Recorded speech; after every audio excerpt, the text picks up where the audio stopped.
สำบ่มีข่าวหือสาวห่างลีอ่อนน้องเวงเส้นวีสั่งขึ้นทบกันจองตีดองหือเจอถึงเจออันเฮานั่งอุบกันดีน้องกันต่อโหเวงนั้นถึงเมื่อยามเลี้ยวเป็นไว้เจอขาดการใครมาก็อย่าเย้าเธอเจริญชุ่มเวงเส้นมีหอเอากันยำบอกถึงอยู่ลงสู่เธอถึง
กับเชฮังลีไอ้คนทุกขี้วานป่าผู้สู่ทุกข้าช่องเฮาข้าวยาวกว่า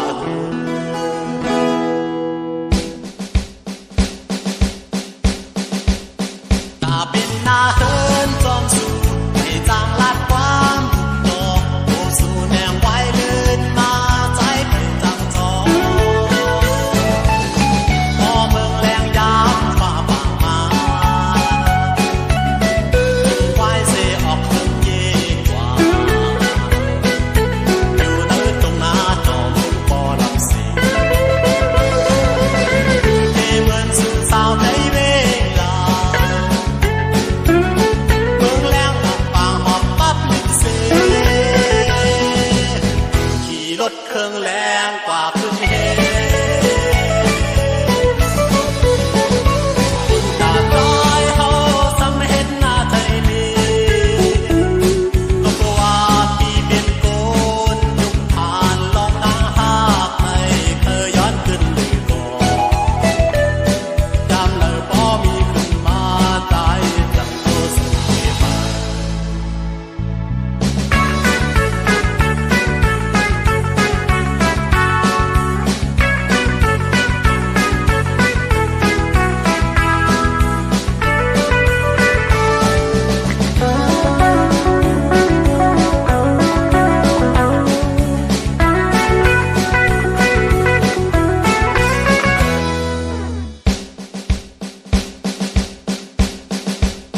ตาเป็นหน้าเฮินจอมสู่ไม่จางลาดความต่อผู้สู่แนวไว้เลื่นมาใจเป็นจังจอ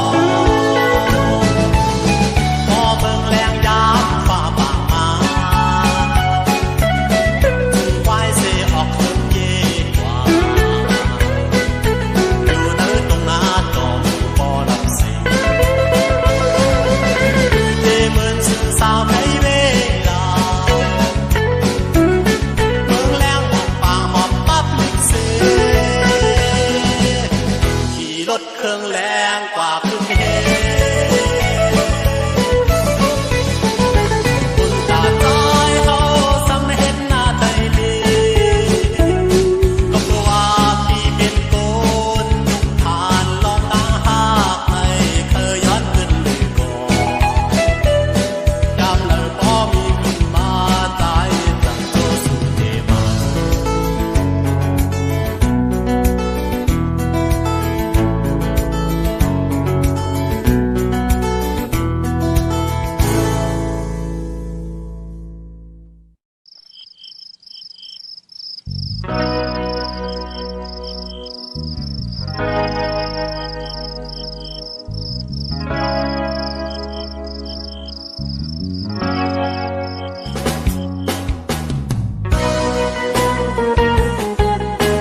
มันโก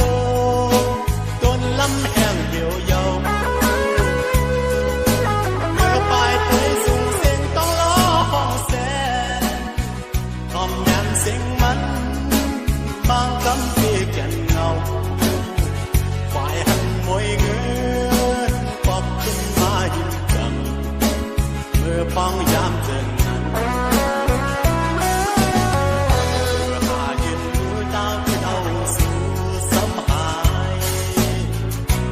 ห่างเงาลำไม่จบตาจาขอ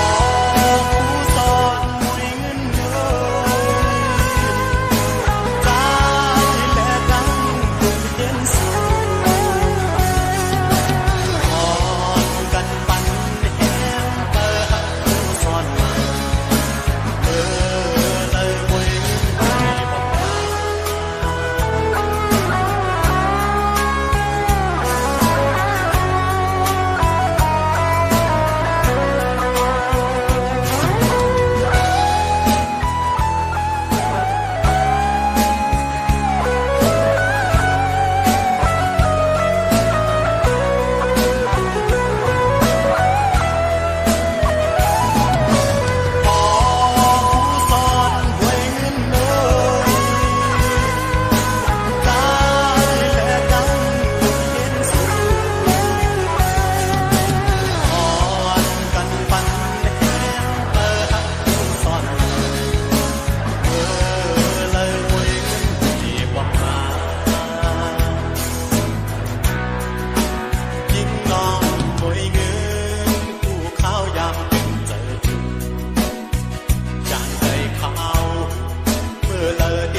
จอนก็ฮือโลโทษทองมันเป่ามาฝากเอาขอความอยู่ตอนลมมือมองสั่งนางยิ้มผู้เจอเราสู่เห็นสุดจันจอมเยาอย่าลืมหน้าฝ่ายบอกขึ้นมาสอนอ่อนหวานเฮาเด็กหลายเฮาฝ่ายมองมาเห็นสิ่งใด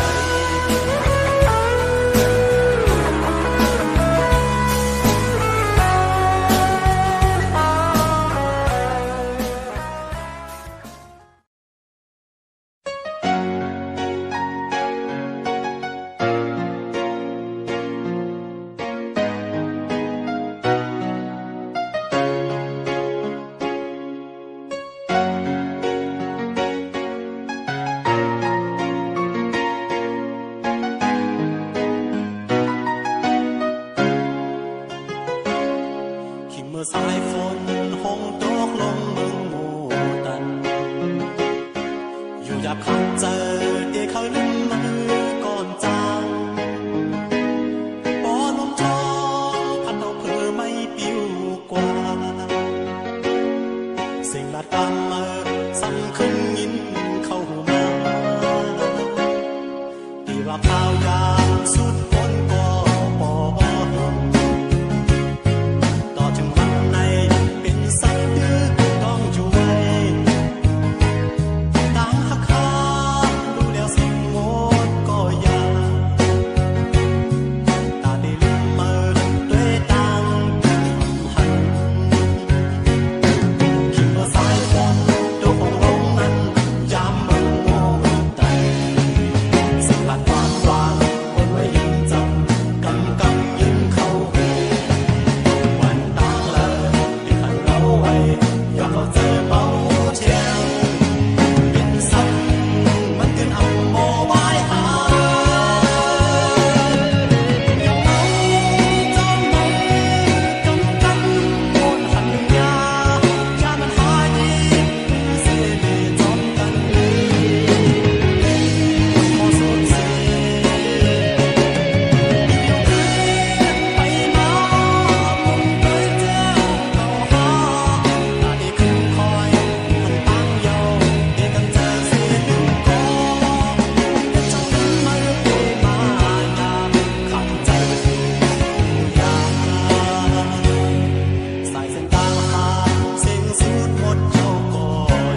เดียวน้องมี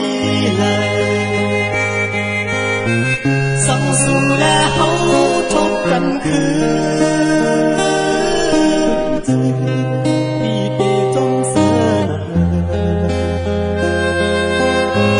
อยากไปกันนานอยู่ก็อยากสั่งต่อและสั่งขึ้นหอบโทษกันพอน้องยังไปหน้าเฮอความหอนอันนี้นั้นจะเป็นก็ได้ลัดจูสู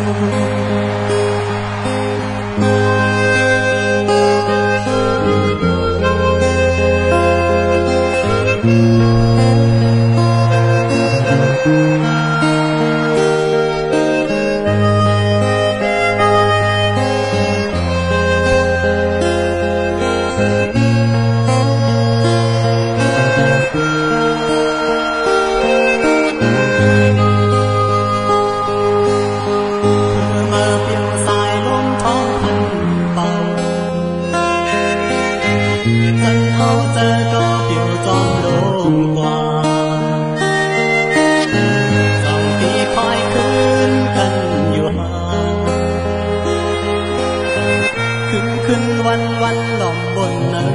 จะขอคงอยู่เป็นกังห้องเมื่อสายลมท้องพันเย็นเสียงโคสู่ติดยินเป็นกับอยู่ตั้งเฮาเจอเสือกย้อนลืมจึงข้าวยามเย้าส่งขึ้นไหลผ่านต่อเดียวน้องมีเลยสังสู่และเฮาทบกันคืนจึงพี่เตจงเสืออยากไกลกันนานเดียวก็อยากสั่งต่อและสั่งขึ้นหอบโทษกันพอน้องยังไปหน้าเฮอความหอนอันนี้นั้นจะเป็นก็ได้ลัดจูสู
มันก็ลืมเจ้า